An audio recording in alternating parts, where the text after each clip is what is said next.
Kia ora and hello, friends. Welcome to the Restoring Connections podcast. I am Matthew Dawson, and I am joined by my delightful wife, Cora. That's exactly right. And so we are in part 2 of a series called How Can I Dismantle an Atomic Bomb-versation? Hopefully that you listened to the last one and enjoyed that. Again, just to reiterate, when it comes to the Restoring Connections podcast, we are coming back and back and back to 4 core things: personal responsibility, proactive care, powerful communication, and healthy boundaries. And we are particularly diving into the building of trust and strength and depth into your core relationships, right? So all these principles, I think, can be applied broadly to just about any relationship, but really what we're diving into are those the most important relationships in your life, the kind of relationships that you want to last forever, the relationships that you do not want to fall apart. Some relationships, like, if this person isn't a part of my life next year or in 5 years, that's no big deal. We're talking about the people who you intend to journey with in life through to the end. Okay, so we're in part 2. In part 1, we went through a whole list of examples of what we called fears and judgments pretending to be intelligent. And here in part 2, we're talking about fears and judgments pretending to be vulnerable, right? And this is where, when we think about vulnerability, we're thinking about, okay, when the relationship is under strain, the last thing I want to do is make myself more vulnerable, because I'm already feeling vulnerable. I'm already feeling afraid. I'm feeling afraid of, disconnection. I'm sensing disconnection coming. I'm feeling offended. I'm feeling hurt. Right? And so anger, whatever your go-to, maybe you shut down or maybe you get angry, whatever it is. The last thing that you typically want to do in that moment is make yourself more vulnerable. But in reality, that's exactly what it takes. Yeah. That's what it takes to move a conversation back into a healthy space. And it's not hard to identify that that's always exactly what you're hoping from the other person, right? You're always, if things are getting strained, it's like, can you please just be honest with me about what you're really feeling? Can you please stop disrespecting me and actually talk about you? These are the things that you want the other person to do. So they're probably the things that you should do, that I should do. Yeah. Right? On our way through. Okay, so let's talk about fears and judgments pretending to be vulnerable. We're going to go through, just like we did last time. I don't know how many of them there are, but we're going to go through them one at a time and just talk a little bit about this. And particularly a lot of them center around this idea. It's like, well, I was just being honest. I was just being open. I told my husband the other day, I feel like you're being an idiot. And he was so offended and got so defensive. And I can't believe I was just telling him how I feel. Oh my goodness. Okay, let's just set the record straight here at the foundation. Telling someone you feel like they are an idiot is not vulnerable, because like you are an idiot is not an emotion, right? So opinions have their value, they have their place, and emotions have their value and have their place. We really get into trouble when we mix up the two, right? There's nothing wrong with expressing an opinion about something, but just don't call it a feeling if it's actually an opinion. What I'm perceiving here is that you are an idiot. Right? Oh, okay, well, we know straight away when you put it like that, that's not going to be helpful. But I think, but I'll just add the words I feel at the beginning, and that will make it wonderful and vulnerable. Yeah. No, it won't, because like you're an idiot is not an emotion. Anything to add? Right. No, that's it. I think I've been reading this book by Brené Brown about the Atlas of the Heart, and it talks about the complexity of emotions, essentially. And so there's about 88 emotions that she describes that a human being is going to experience at some point of their lives. 88 is a lot of emotions, but essentially the point of the book is, like, you've got to explore language for what you feel. It's important to start thinking deeply. If you want somebody else to understand. Yeah. And so what I've understood of the book, don't quote me on saying that's what the book is about, because you have to read it to really know what it's about. But my understanding is so far that you've got to develop a richer language in order to connect better with people, because it's like a map. You need a map through your heart to understand wow, like what are the emotions that this event have produced in me? And so to be really vulnerable, you got to have language, and language that's not about the other person. Language is about you, and you have to have developed large amount of, I guess, vocabulary that you can reach for to describe these things. So, yeah. And the best way to cultivate that is when two people are focused first and foremost on understanding each other. Yeah. In the first episode, we talked about the 4 points in our communication module, which are, see if I can remember them. I'm on the spot here. Number 1, I prepare myself before important conversations. These are the points that are in the online course that we take. All of the people who are in some sort of a Restoring Connections program, they have access to our online course, and we unpack these things. I prepare myself before important conversations. Number 2, I pursue understanding first and agreement second. It's not to say that agreement is meaningless. Agreement, if you're going to get something done, if you're going to partner together in some way, agreement is very important. Yeah. We had to agree together that we would record this podcast today, right? In order for this to happen. It's just saying it's not as important as understanding. Yeah. If you're on we think of understanding as the meat and 3 veggies, and agreement is your dessert.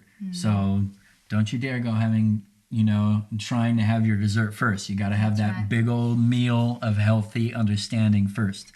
Number 3, I tell you about me and let you tell me about you. Right? Did you hear that? I tell you about me. It's my job to tell you about me, and I let you tell me about you. That can be a tricky one when I think I know what's going on inside of you. I want to tell you about you. Right? And number 4 is I participate in establishing a clear way forward. Okay. And that's interesting. The 88 emotions. I think it was that. Do you know, I usually just go with hurt. Yes. I don't know. I'm like in a really healthy relationship. I think that sounds wonderful. Cultivating like the ability to express all those things.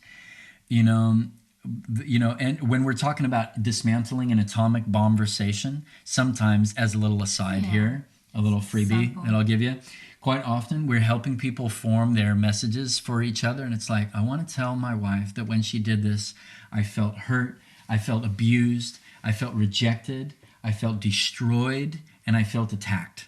And I'm like, okay. Because I'm picturing this poor woman. She's supposed to absorb all this. It's like, okay, John has something that he'd like to share with you. He's feeling attacked, abused, destroyed, rejected, annihilated. It's like, why don't we there's only so much the human being can handle, the human heart can handle. So I usually just go, let's just dial it down to hurt. That's kind of a nice catchphrase, but it's very vulnerable. It's like, when I say I'm hurt, I'm saying you have the power. I'm not the only powerful person in this relationship. You have the power to hurt me. I'm not saying you have the power to make me freak out and have an identity crisis, but I am saying you have the power to cause me pain. Okay, so fear and judgment's pretending to be vulnerable. The first one is, I feel like you don't even care. I just feel like you don't even care, right? Again, like you don't even care. What's wrong with that? What's wrong with that? You're just saying how you feel. Well, the problem is, like you don't even care is not an emotion. That's an opinion. Yeah. So what could we say that's better than that? Well, obviously, just turn your phrase around. I know it's a small grammatical thing, but and how do you feel about small grammatical changes, darling? Yes. The English language has got 3 times as many words as the French language, and is quite extensive, actually, in some ways. So I don't master the English language quite yet. And so sometimes I'm like, you just get what I'm saying. Just don't understand it. I don't have the right words. But essentially, in this case, it's communicating a completely different idea. It's a small change in a sentence that communicates very, very different ideas. Is I'm not feeling cared for. Yeah. Is really what you're trying to say. Is I don't feel valued. I don't feel cared for. And so what I need is to feel valued. Yeah. Heard. And why would that make such a difference? Why would it be? Well, it's amazing if you think about it. It's literally just a shift of a few small words between I feel like you don't care and I do not feel cared for. right? Barely. The biggest difference is that one of them is an expression of my opinion of you, a low opinion of you, and the other one is an expression of what I am experiencing, right? Yeah. And so again, we have this thing in the New Testament where the Apostle Paul talks about, in his letter to the Corinthians, is it? Yeah. He talks about one of the things that's so genius. He says part of love is the assumption of the highest. We assume the highest of the other person's motive. So I'm feeling hurt, and I can still assume the highest of your motive. So actually, it's incredibly destructive to enter into a relationship where you're wanting to, a conversation where you're wanting to build trust, and insert your low opinion of the motive of another person's heart. It doesn't do anything good, right?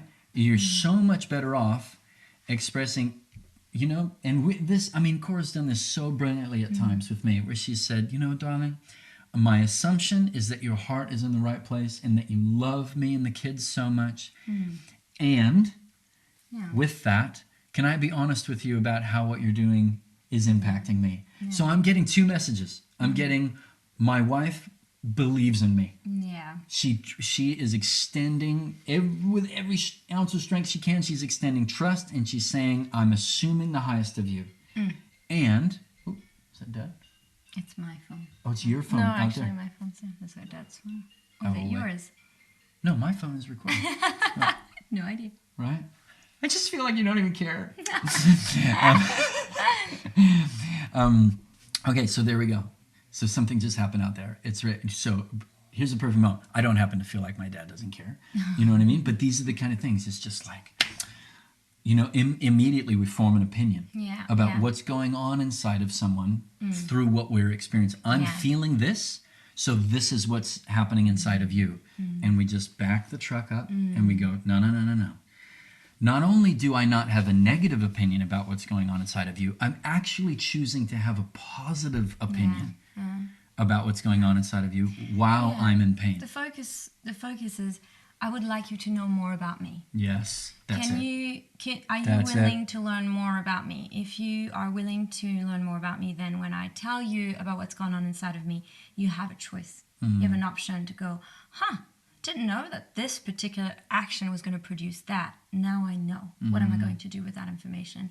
And it's a choice. There's no manipulation. There's no coercion. There's nothing hidden agenda in vulnerability. It's, here's me. Yeah. I'd love to feel different. It's a gift. But you get it. I'm giving you my gift, and I'm hoping that, and you got to have a plan for unmet needs for any of this to be possible. Because if you're freaking out, if you don't care for me the way I want to be cared for, I'm going to have an identity crisis. Then you're not going to. These language tools are going to come to you so naturally. These terrible language tools, if you have no plan for unmet needs, right? So, and I love Danny Silk has really emphasized this one that I find so helpful. He says, if you use the words like as soon as you say when you say I feel like the train is heading off the tracks. Houston, we have a problem. You're heading in the wrong direction. When you are expressing an emotion, the word like is not needed. Right? So I feel hurt. I'm in pain. I feel confused. I feel whatever. As soon as you say like, then you're probably going to say you, and you're going to be inserting a judgment. And you know what? You might want to say, if you're going to do that, okay, ask the person if they want to know first. Hey, I'd like to tell you my opinion of how jacked up you are. And the person might go, okay, my hunch is if you ask them that, they're probably going to say, no thanks. I have no need to hear your opinion of how jacked up I am. That does not help me in any way, shape, or form. But hey, ask them. Maybe they'll say, yeah, please. And you'll go, I feel like you don't even care. And they'll say, wow, thank you so much. Yeah, there's these wheels of emotions. A lot of social workers use them, and referring back to what Brené Brown's book, the Atlas of the Heart, the whole idea is the more you can have the right language that describes best what you're feeling, the more the other person's actually going to understand you. Exactly. So with the wheel of emotion, it starts with really basic I feel fearful, I feel bad, I feel angry, I feel sad, I feel happy. We'll start with some basics and then it goes into more detail. So sometimes it's helpful to go, if you're not really good at this yet, just go away and look at a wheel of emotion long enough until you know which part of the wheel you're really landing and find the word that best describe what you're really feeling. And let me... I've done that many times. Just thought about it long enough. I don't need to look at the wheel of emotion. I just need to think, what's the feeling? What's the word that matches the feeling the best? And then finally, when I get there, I just know I've done my part. Remember, it's the whole getting ready for the conversation. Yeah, I prepare myself well before an important conversation. I'm not just throwing, I feel like you kind of statements, but I'm throwing well measured, thought through communication pieces that are going to give you understanding about what's going on in me. Exactly. So, and then this amazing thing happens. We understand each other. Wow. Oh my gosh. When we actually communicate about what's happening inside of ourselves, rather than attacking each other with information about the other person. Yeah. Or judgments, I should say. Yeah. And let me tell you, friend, if I can do this, if I can learn to do this, anybody can. I mean, I've got a gift for like optimism and faith, and I'm glass half full, all that kind of stuff. But being able to articulate what I feel, especially emotions that you might say are negative emotions, though I'm not even comfortable with calling emotions negative these days, because that's how far I've come. I just think of all the emotions as being beautiful and a part of life. Pain-filled emotions. Yeah. Or those joy-filled emotions. Yeah, exactly. Right? Yeah. So I'm telling you, if I can learn this, anybody can. Amen? Yeah, absolutely. Yeah, even Cora says. Yeah. I learned it too. Excuse me. But it would probably be more natural for you to like, do you think? Or maybe Probably not? I've spent more time feeling really frustrated about things than most people. And then I had to think really why. But I growing asked up, myself why. Yeah, probably. And yeah. also, it was not an emotionally rich environment. It was probably pretty volatile, really. But Your it upbringing. was, my upbringing. Sorry, but it was, there was freedom to say what we feel, and it was encouraged, even if it was anger. Everybody was always free to express what they were feeling. So you're supposed to, and it's a good thing. So for that, I'm really grateful. Yeah. And I grew up in a more typical Anglophone, mostly male environment that was We're French Spanish, so not quite as conducive to the expression of emotion. Yeah. Okay, so we've got better options here. I don't feel cared for, right? If Cora says to me, hey, babe, I'm not feeling cared for, then I've got two options. She's inviting me in. She's letting me know what's going on, and I've got to decide, what do I want? She's not saying, care for me, you big jerk. She's saying, I don't feel cared for. It's an invitation. And I go, I have to decide. I either say, I don't want you to feel uncared for. I want you to feel cared for. What can I do? How can I change my behavior? How can I adjust my behavior? Is it the look in my eyes? Is it the facial expression? Is it my body language? Is it that I need to move closer to you on the bed? Is it, you know what I mean? What is it? You get to be you. It's not for me to figure it out. You got to tell me. But I'm asking the question, and she's hoping I'll ask the question. Yeah. And if I do ask the question, then she's going to be able to, in order to feel more cared for by you, I need. Yeah, and I can express, it would mean a lot to me but usually I also bring any vulnerable message I try to bring with a bit of a fact. I always try to say, when you didn't call me back after I called 3 or 4 times and texted that it was something really important that was happening. When you didn't call me back, I felt ignored, I felt hurt, I felt Leave both of the cars in the driveway at the beginning of the day, both on empty with no petrol in them. Yes, that's one. I am not feeling cared for. I don't feel cared for. I feel, So then, I'd feel cared for if you would consider that, or if you, whatever else. I don't know. I can't think of any specifics right now. Well, that's a really good one. With the cars, because that would be a perfect example of it would be so, you could totally go into that unhealthy tool. Yeah. I feel like you don't even care. Yeah. You know what I mean? But you don't. Yeah. But you're going to say, well, I know Matt, I'm going to trust that Matt cares for us, but I'm not feeling very cared for here. The word care might be a little bit trickier for me because you're such a caring person, actually. So that's probably harder for me. But probably stressed. because you're pretty relaxed as a person. So the car situation, well, we'll use stress instead of care. You know, as in I'm feeling stressed. When you leave the cars on below empty, usually it's just right below how about the instead empty of line. I feel like you're stressing me out. Yeah, that's right. Or something like that. Or like, I feel like you don't care could be fine in that context. But then I wouldn't say I need to feel cared for. I need to feel considered, probably more. Okay. Considered that my stress levels aren't like yours. Yes. You feel very confident that even though the car needle is indicating below 0, that we can make it to the closest I'm such a petrol station. tank half full kind of guy. Because It doesn't matter what the needle says. Little parenthesis, these are the things we want to understand each other. I've become a strengths finder coach because you get to understand what people's values are like, and Matthew values positivity. He does value a glass half full perspective, which does translate into these little moments where he's very Most confident. of the time it's great. Most of the time it's helpful. But sometimes it's a nightmare for the people around me who I love. The other day, Kiana was like, I looked at the needle, it was quite close to empty, and she's like, oh, Mom, we need to get a station right. And I'm like, no, it's not close to empty yet enough for it to be stressful.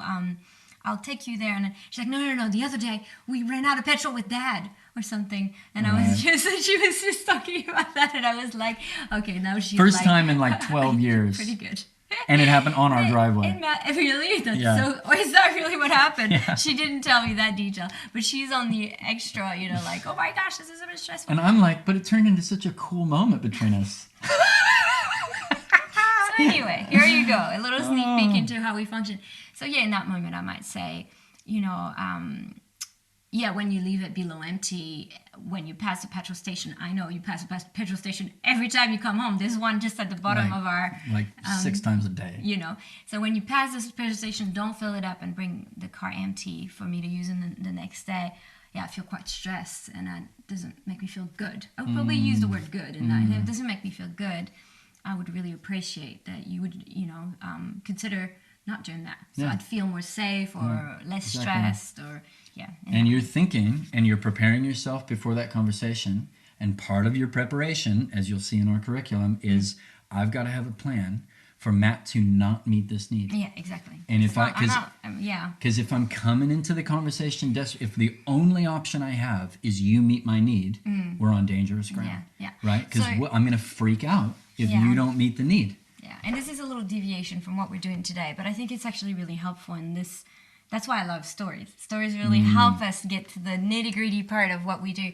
So right now, if I'm thinking, if I have any ounce of, any aspect of my thinking that's a bit codependent on Matt in this situation with the car and the petrol, then I'll think, well, I don't have any other option than just nagging him about it. That every time he does it, and it has happened a few times, that every time he does it, I'm like mad and I nag him about it. Or when I go to the petrol station, if it happens so many times that I really didn't have confidence, it doesn't happen that often these days, but it has happened.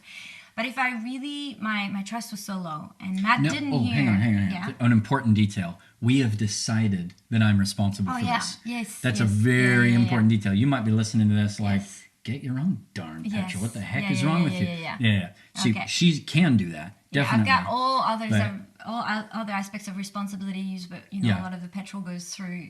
We just have there's a reason card for that. And there's other areas that I depend on her for things that you'd be like, why the heck would she do that? These are agreements that we've formed. Yeah. Okay. Well, meanwhile, though, even if I was in charge of if I could get the petrol myself, if you bring the car back on below empty, I still wouldn't be very happy with that. If that's the car I have to use the next day. Fair enough. And you're like, here you go, here's the car below empty. Now, stressed. The 5Ks that I have to do to the next petrol station are stressful for me at that point. Yeah, good point. So anyway, either way, the thing is, if Matthew cannot meet my need or doesn't think that's that big of a deal to him to do that, even though I feel uncared for. I'd say it just won't meet your need. Or won't meet my need. Right. It doesn't want to meet my need. Then in that, what can I do? A lot of people, they come to me with these situations like, well, there's nothing I can do. There's nothing I can do. My life is chaos. And I'm like, no. What can you do? What can you do? Think about it. And truthfully, I can fill a jar of petrol that I put in a particular place in the shed that's this like is in Healthy written. Boundaries. The point that we cover this in is I work with what I've got. I work with what I've got.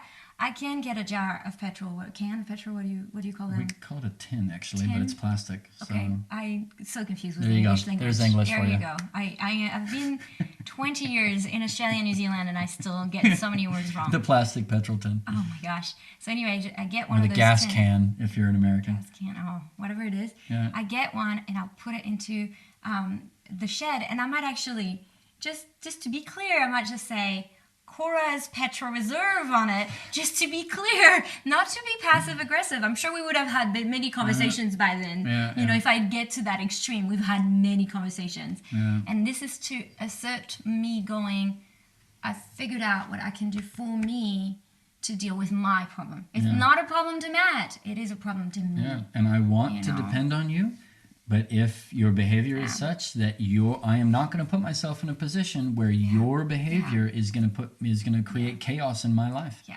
and a lot of people, they hate getting to that kind of point because they feel like, that's gone too far. But this is just a little example, just to encourage people to see how there's always a way. It's so important that we talk about this stuff when we're covering the communication of needs, because that's what a lot of people, the conclusion they jump to is if you start talking about needs, it's manipulative.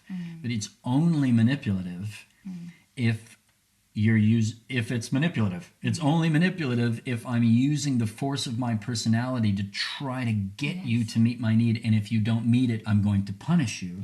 That people say, oh, doesn't that sound like an ultimatum? Well, if you look at the dictionary of an ultimatum, it's basically, if you don't do this, I'm going to punish you in some way, right? This is not what we're talking about. This is an invitation into connection, right? This is, I love you either way. I'm still going to show up in this relationship either way. But there's an opportunity here for deeper connection and trust between us, and that's what I'm inviting you into. And I have a plan for me in case you don't. Because sometimes you won't. And I don't do that, the 10 of petrol, as a way to send a message. No, there's been a lot of communication. Exactly. There's connection all the way. We Funnily, love each other all the way. But we've come to the conclusion that he can't meet my need. He won't meet my need. It's not can't. He won't meet my need. You don't have confidence I'll meet your need. Whatever it is. There we go. We didn't meet each other's needs. And that's okay. It's got to be okay. Because we're not perfect for each other. And we're not some kind of... So I've got a solution. And I don't do it in a passive-aggressive way. Yeah. There's You gotta connection have all the way. If you're going to be... Like, you did not marry an angel. You did not marry God. You married a human being. Yeah. And so you've got to have a plan in place. Yeah. What are we going to... Not if, but when we are not able... It's like, okay... And a lot of times we go, oh, I know this need is legitimate based on whether or not this other person can meet it. No way, friend. No way. Yeah. You're going to have lots of needs that are completely legitimate, right? There's nothing wrong with that at all. But the other person is not able to meet it. Maybe because they're going through depression. Maybe because they went through an accident and can no longer make love anymore. I don't know, like whatever it is that, we are humans. We are not infinite. We're finite. And so that then the other, we're really getting into the boundaries module here, but it's a very important foundation for this. Is the other one that we talk about is returning to an infinite source, right? So for us, that's our relationship with God. And so what makes it work is Cora is not the center of my life, actually, right? And so I really love it when she meets my needs for connection. That's absolutely wonderful. But I know I know exactly what to do when she doesn't. I'm not saying it doesn't hurt, but I've got a plan. It's not going to bring chaos into my life. Okay, next one. I feel like there's something between us. What's going on? Here's another one, like in the first episode, that I find people kind of saying, yeah, but that's okay. Like me and my friends do that with each other. We say, we go, okay, so I'm feeling something. I'm feeling distance in the relationship. I'm feeling disconnected, right? Something is a bit off, right? And so instead of getting clarity for myself and thinking, okay, this is the emotion I'm feeling and this is what I've experienced that's leading to that feeling, I just start a conversation with somebody and we'll just figure it out together, right? And I just say, I feel like there's something between us. What's going on? And essentially what I'm saying is I'm not doing any of the homework, but I'm asking you to clarify what's going on between us. And again, I'll say, like I did in the first episode about that other one, you might get away with this for a little while. Yeah. Right? That can work for a bit. And it can kind of, oh, wow, I'm so glad we talked this through. But it's a warning. Even how strong our relationship is, we do not do this to each other. Ever. We never come to each other and say, I just feel like there's something weird. Can we just talk? Yeah. Because what we have found is that the deeper need is that you are going to be in tune with what's going on with you. Yeah. I'm going to be in tune with what's going on with me. And it's my job to tell you about you. Your job to tell me about you. My job to tell you about me. Sorry. Your job to tell me about you. Such a mouthful. I know, it really is. And so that might work, but not when you're stressed, anxious, and there's fear. It's not going to work. So be really careful about creating that precedent in a relationship. Yeah. And I think that so much of that is, I'm feeling uncomfortable. Like, what do I do when I feel comfortable? I just throw this out to the other person and see what happens. No, if I feel uncomfortable, I ask myself why. I go and see the wheel of emotion. What am I really feeling? Distant. Oh, I'm feeling distant. Yeah, that's right. Why do you feel distant? Oh, I'm the one who texts all the time. Whatever it is, Yeah. So you start kind of breaking it down. If you don't break it down, you're going to have some weird statement that's just not going to help get more connected. And that's very weird. It's very vague. I feel like there's something between us.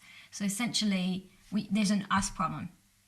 But how can you figure out an us problem? I've got a problem. The other person's obviously not coming to you with this problem. You're coming to them with this problem. The worst thing that can possibly happen is that you uncover. The other person goes, oh man, thanks so much for bringing it up, because actually this is what's going on. And you go, wow, that's so awesome. We and figured it out. Wow, isn't it wonderful? I'm the hero. You're the victim. Or you're the passive one. You're the passive one. I'm the one who worked on our relationship, and this you works. follow along. I get to feel like a hero. You get to feel like you're the poor, victim, and we work it out. Houston, we have a problem. Yeah. Warning. Yeah. This will not last. You are going to run out of steam. There's only so long that you're going to be willing to play that rescuing role. Eventually, one day, that person is going to get distant from you again, and you will have had enough. Yeah. You have had enough of being ghosted. You have had enough of being given the cold shoulder, and you blow up because you've been rescuing them for months or weeks or years. Or another situation is somebody comes to you saying that, what's going on between us? And you're like, we're having a great relationship. What do you mean there's something going on between us? I'm doing great in this relationship. So I'm now officially really feeling confused. like something is very weird between you I'll and tell I. you what's going on in this relationship. You're showing up clueless about how you feel in this relationship. I'm not very confused. That's happened so many times to me where I'm like, well, I thought everything was fine in this relationship. Now you're saying it isn't. Well, get to the point. Tell me what isn't good for your side. I think things are good. So I think it's important to just be clear. Yeah. So my response, if somebody comes to me and says, hey, I just feel like there's something between us. I mean, nobody who knows me well would ever. I think nobody would do this now. But. But maybe if I'm getting to know it, in a new relationship, I'll say something like, thank you for being open with me. I'm not sure what you mean. Can you help me understand what you're experiencing and what you need? Well, I just feel like there's something between us. Okay. Can you help me understand what you're experiencing and what you need? Well, I'm experiencing weirdness and I need not weirdness. Okay. What are you experiencing from me? Yeah. What of my behavior? Well, it's not really anything that you've done. Okay. So you're just feeling weird. It's not connected to anything tangible on planet Earth that I've done. How can I help you? You feeling weird, it's your feeling. You're feeling weird. I'm not feeling weird, you're feeling weird. So what does that even mean, feeling weird? Yeah. So, okay, it's a better tool. I'm feeling distant, but essentially the better tool is you got to do your homework. Yeah. If you're feeling distant from somebody, you're feeling disconnected, you got to get down to why. And you very well may discover that it has nothing to do with anything that they've done at all. It might be because you're experiencing a sense of rejection because of something totally different. Being triggered something they said that wasn't mean or anything, but you took as a story in your head that reminded you of another circumstance, whatever else. Sometimes we feel triggered in our pain because of our history, because of the way we were treated by other people. So, and sometimes you feel a certain way, and the person hasn't done anything wrong. You might need to forgive your coach because they didn't pick you for the A team. Did they do anything terrible against you? No. Is the pain real? Yes. Do you need to work through that pain? Yes. Do you need to talk to your coach about what he did? Probably not. That's on you. You got to work through that stuff. Right? That's doing your homework. And if you want, we unpack that in quite a lot of depth in our curriculum under the whole I prepare myself for an important conversation, if you want to know more about that. Okay, next one is I feel like you will never understand me. Right? Again, it's this thing of what am I feeling? I'm feeling hopeless. I'm feeling a bit lost. I'm feeling distant. Or exhausted, maybe. Exhausted. I'm feeling exhausted to try something. And what I'm feeling actually is I'm scared that you'll never understand me. That's probably what I'm really feeling. I'm feeling scared. But instead of saying I feel afraid that I'll never feel connected to you, I'm never going to feel understood, we inject this statement, I feel like you will never understand me. Again, it's not a feeling. It's fear and judgment pretending to be vulnerable. There's nothing vulnerable about saying, I feel like you will never understand me. Because what's the other person going to say? Of course I understand you. And then we just argue for the next hour about whether or not they understand you.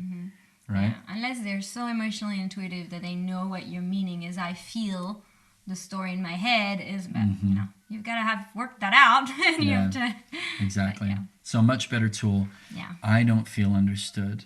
To feel understood, I need you to feedback what I'm saying, or whatever. You gotta. But again, if you're saying I feel like you'll never, it doesn't matter what you put on the back of that. You're not bringing hope to the conversation. You're not in a space. I would just say you should be time-outing yourself. If you're saying, if you even want to say something like that, like nothing good. You're not going to be, because in order for you to be a productive partner in the conversation, you've got to be bringing hope. I mean, when you get to a point where you say something like that, never is a very absolute term, there must be a lot of unresolved one before that. So you must be aware that that's where you're at. When you say something like that, if this comes out of your mouth, you know that you've built things up to such a point where you're at the breaking point, essentially. And you probably need to, go back and actually think through all the things that have happened. Maybe just start with the first thing rather than the last thing that's happened. The first thing that's happened where you didn't feel understood but didn't resolve it well. Sometimes we've had to do that. You and I will realize in some of the things we're talking about, it's like, actually there's 5 different stories that we didn't, rehash very well. Hold on, why don't we just start with the first one? And then go through that, and then you don't use absolute statements anymore after that, because you've resolved these things and you felt understood, so you won't say again, I'll never feel understood by you. So I go into this quite a lot in the podcast that I did on the 9 commitments, and this whole thing of showing up with, and it's hope, it's goodness, it's kindness, it's patience, these things that regardless of what's happening on your side of this relationship, these are the things that I have decided I am going to show up with. And if you're realizing there's no way, I've got so much built up resentment in my heart towards this person, my encouragement to you, you got to bench yourself. You got to bench yourself, and you have got to work through that backlog of unresolved resentment. I can guarantee you, showing up in the conversation and trying to work that out is going to be too much for the other person. There's only so much of your built up resentment that the other person is going to be able to handle. They are a human being as well, right? And so you've got to do your home. And this is a lot of what we help people with. It's like, don't go anywhere near your wife right now. Don't go anywhere near your boss right now, right? Let's work through that list, right? That what we call a record of wrong, right?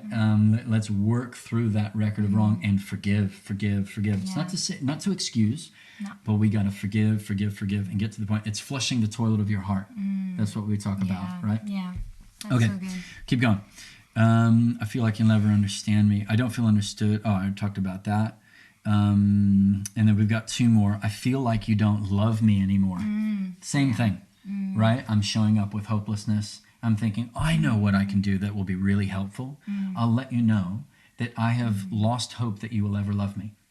It's like, yeah, right. That's not going to help anything. Yeah, and that's sometimes in our relationships, we have these sort of stages, after either being married or being together for a few years, and things are on a high and we get along really well, and then some things just start happening, and 7 years later we're afraid that there's just less attraction for each other, or we're just tired of each other. Scary. Really what we're saying is, I'm not feeling loved. I'm just not feeling loved, because love is an action. I was talking to somebody a few years back who was saying, I just don't feel in love with this person anymore. And I was like, okay, so tell me, how did that happen? He's like, I don't know. I don't know. I just don't feel in love anymore. It's just gone. And I said, well, you talk about it as if it's something you can't control. Yes. And he's like, well, no, you can't Something really. that happens to you. Yeah, you can't really control attraction and all these things. I said, attraction's one thing, but love. Can you not actually do things to nurture this connection of love towards your spouse? And then he, finally just started to realize, oh my gosh, I've stopped loving this person, so now I don't get it back either, and the spark is gone because I got lazy. I got just content with what I had and didn't nurture it. Okay, then that's different. It's not a feeling of love that came and went. It's a feeling of love that came and that you didn't nurture and work on and continue to engage with, and therefore, you've pretty much extinguished the one little flame and ember that you had. You extinguished it with a big pitcher of water. Yeah, it's gone because you did that, And so it was an interesting thing for him to realize. So I think for me, this one talks a lot about, I'm afraid that our love is leaving, like, as if it's an out of control. I'm powerless. Yeah. This is a very powerless kind of a way of looking at love. But essentially, if I was to say something like this, I'm just trying to say, I don't feel loved. I don't feel close to you, and I have reasons why. And I can talk about it. Yeah. And it's scary. Yeah, it is. It's scary. It's really scary. And when you're scared, the last thing you want to do is make yourself more vulnerable. But that's exactly what you're doing. That's what it needs. Because when the disconnection is there, what you're wanting to communicate is we both have power here. Yeah. We both have power here. Because sometimes, people push me back, quite often actually, on this whole thing of like, you can't, never say like, oh, you made me feel something. And I get that. There's a strong argument for, not wanting to, all day long, everybody else is in charge of what I feel. If I feel hurt, well, that's me. Yeah. My problem with that is that if that's true, then the opposite is also true. If no one can make me feel hurt, then neither do they have the power to make me feel loved. Yeah. And we go, and you can't have it both. You can't have one without the other. You can't say, oh, well, that person can make you feel loved, but they can't make you feel hurt. You choose that. Well, then, if that were true, who in their right mind would ever choose hurt? Yes. I'll just choose loved every time. Everybody can crucify me, and I'll just choose to feel loved. Like, that's not how it works. Yeah. Right? And so, yes, you have power to impact the way I feel. You don't have power to make me have an identity crisis. That's on me. And you don't have power to make me freak out and want to punish you back. But you definitely have the power to cause me pain. And when it comes to love, some people are much more passive in their relationship. And so over time they do little because it's a maintenance. They're just maintaining the relationship. So like there might be the petrol, the reservoir tank might be slowly diminishing, but you don't notice it because it's only a little bit at the time. And then they're just so confused when there's nothing left in the tank. They're like, what? Yes. But it's like small little increments at a time. So these are sometimes years or years of totally unchecked things that happen between two people, and suddenly you're like, oh, I'm just not in love anymore. And so next really, thing you know, the car's in the driveway with no petrol. Exactly. Good analogy. I wonder where you get that from. So yeah, it's kind of important with this one to be very clear and to be quick with this one. You know, if you don't feel loved by one another, just be clear, just what's happening. That's, you know, when you don't initiate a date night really often, or if you don't initiate quality time with me, undistracted quality time with me, yeah, I don't feel loved. I feel sad. I feel far from you. Let's just work on these things together. Let's be committed to one another. Yeah. And it seems like you feel needy, you feel bad, but it's important. Well, the key step there is you're saying, I'm feeling something. Yeah. I'm feeling uncared for. I'm feeling unloved. What would you like to do about that? Yeah. Do you want to know? And you give the other person a choice. Yeah. Again, you're not wrestling it out of them, because that's not going to work. The only way it means anything, a yes never means anything if a no is not possible, right? And so it only means something if it's a gift. And so if the other person is saying, I want you to feel loved, help now, give me the information.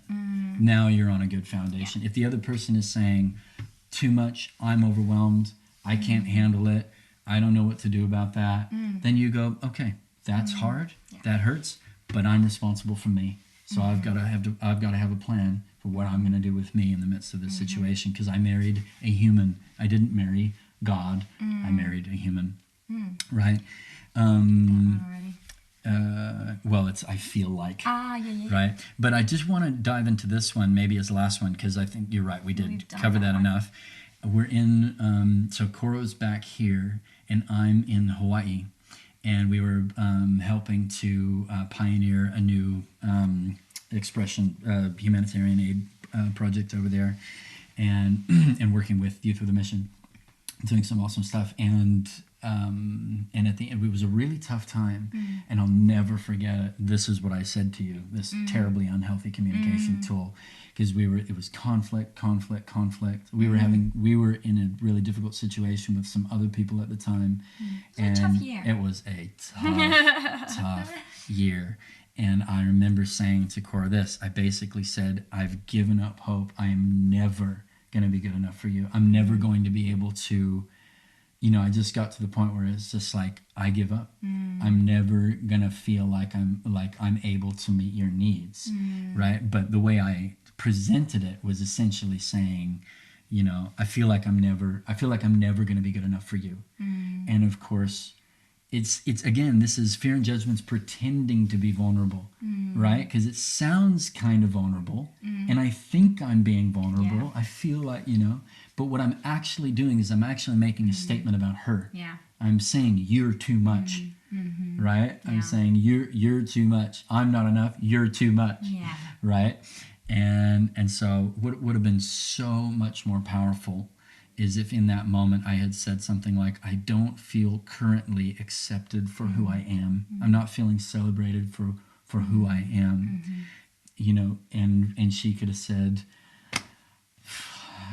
I'm too stressed out of my mind to even engage with you in this. Yeah. And I would have gone, okay, well, I need to go and deal with my identity crisis, give myself a timeout. Or she might have said, thank you so much for telling me that. I want you to feel celebrated. I want you to feel accepted and affirmed. What do you need from me? And then I could give her that information. But I just brought that big, heavy, nasty statement of hopelessness. I'll never be enough. I'll never be able to be what you need. And it just sat there like a big steaming pile of dung of hopelessness. That just, it's terrible. Which you can't really do much about when you're in that moment, because you're like, okay. And then we just hung up. It was just like okay, all right. See ya. And I think, there again, it's a love deficit problem. It's Matthew really receives love by a lot of word of affirmation. We were talking about it in the hot tub, actually. That's another conversation. It sounds like we're in a hot tub all the time. We do. Just our last really dysfunctional conversation was in the hot tub, so that's the go-to at the moment. But we recovered well. But it's Matthew's receiving love most when I notice things he does and tell him. That's like one way of like straight love filling tank, because he's a person who cares about words. Words are important to him. So words are important. Whereas it's not at all my natural way of receiving love or giving love as much. I mean, I am pretty verbally positive and encourage people and all that. but it's just not always my go-to. And so therefore at that point, you know, there was so much stress happening in our lives, and everything that my love actions were very low. You know, I probably didn't act out of affirming, encouraging very much, and that really does affect someone, you know. And it certainly affects me. We're all unique. But you know, in that context, if I don't know, I don't feel loved, and if all I know is you just think I'm never good enough, that's the end of the story. There's two radically different ways you go about this. Yes. You know, one problem is me. I always think Matt's not good enough, so it's my problem, and how can I resolve that? Well, think he's good enough, I guess.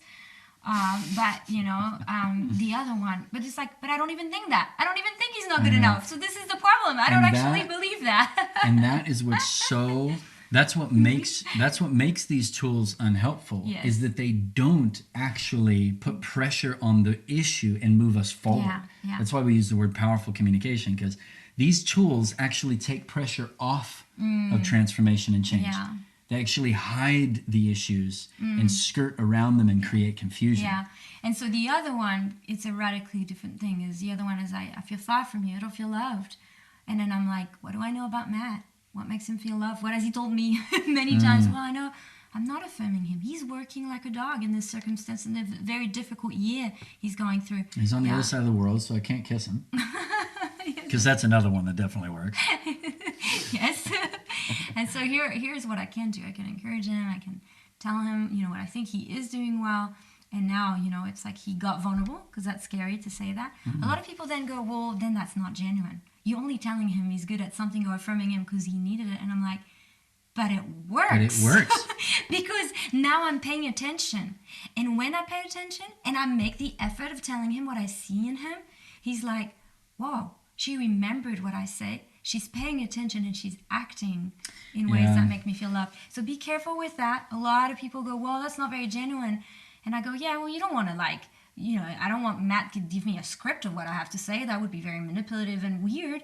But I do want to know what works for you. And what's not genuine about me saying, hey, I love you either way, but if you do this, I'm going to feel really loved. You don't have to. And then she chooses to do it. Yeah. What's ingenuine about that? It's very much my choice. There's nothing ingenuine about that at all. You've got to get away from the idea that romance and connection in a couple way, because these principles can apply to so many different contexts, but we're talking about an issue between Mayan and I and our couple right now. But romance in a couple is just, it's not guessing. Romance and guessing I don't think go very well. Romance is when you are intentional and you love with your action the other person. You don't just get to guess constantly. Because actually, if Matt was to try to guess when he first, was going out with me, like, for example, he might have gotten me flowers, and I don't like flowers. So I told him really straight up at the beginning, like, don't get me flowers. I'm not really a flower girl. That's like, for me, that feels very cliche. Now that's something I told him, and he's never. That one was easy to follow. I nailed it. Absolutely nailed it. With that one. So what I'm trying to say with that is that what's romance? Romance is the fact that, he's listening to me. He cares for me. He is intentional towards me. That's romance. And I think we got to be careful not to get confused with guessing. And this exact same goes. I was working with a team of people in an office building last year. And we were going round and round and round through the field. I feel nobody cares about me, all these extreme statements. And they all take pressure off of the issue. Because I feel no one cares about what's anybody supposed to do with that information. You got to ask yourself, if it's a healthy communication tool, you're putting a ball in the other person's court, and it's going to require them to make a choice. That's how, in my relationship with God, in my faith, this is how He communicates with me. He says something to me through His Word, through the Holy Spirit, that requires me to make a choice, right? Because He's saying, you have power in this relationship, right? And so the unhealthy tools, they take all that power, they shroud the issue in confusion by making these extreme statements. Nobody cares about me. You always do this. You never do. We went round and round and round and round with the situation. And you know where we concluded? This one particular person needed their own stack of A4 paper on their desk that no one else could touch. And they needed the person who was responsible for the budget around and paper ordering to make sure that they had, and that was actually the issue. We think, all this ethereal, philosophical, and the actual issue is where the stack Very of, small. because we are human beings living flesh and blood on planet Earth. Where did those issues form? Around things like A4 paper on a desk, right? Yeah. And so that's the meat of relationship is the nitty gritty of real Getting things. practical, because you just think it's a romance killer, and I'm like, no, it's what enables the love to keep going. That's actually what will help the guessing and all the romantic things that we imagine. That's when we're practical and clear and honest with each other. That's when that stuff just is like the cherry on top, you know. Absolutely. And is the person right or wrong? Yeah. Is it right or wrong to need that A4 stack of paper? Well, I've got an idea. Let's argue about it for the next 3 days. Or we could simply, it's a choice. Yeah. That person is that person. Oh my gosh, I can't believe it. They're a different human being than me. Yeah. They think differently. That's just They how have different needs. They see it, and then that's what they need. Exactly. And as soon as, I'm hoping that you're listening to that and you're going to go, oh my gosh, if I'm going to do that, like, I'm going to have to try to understand people. Yes, exactly. You're going to have to work at understanding people, and you're going to have to work at being understood as well. Cool? Yeah.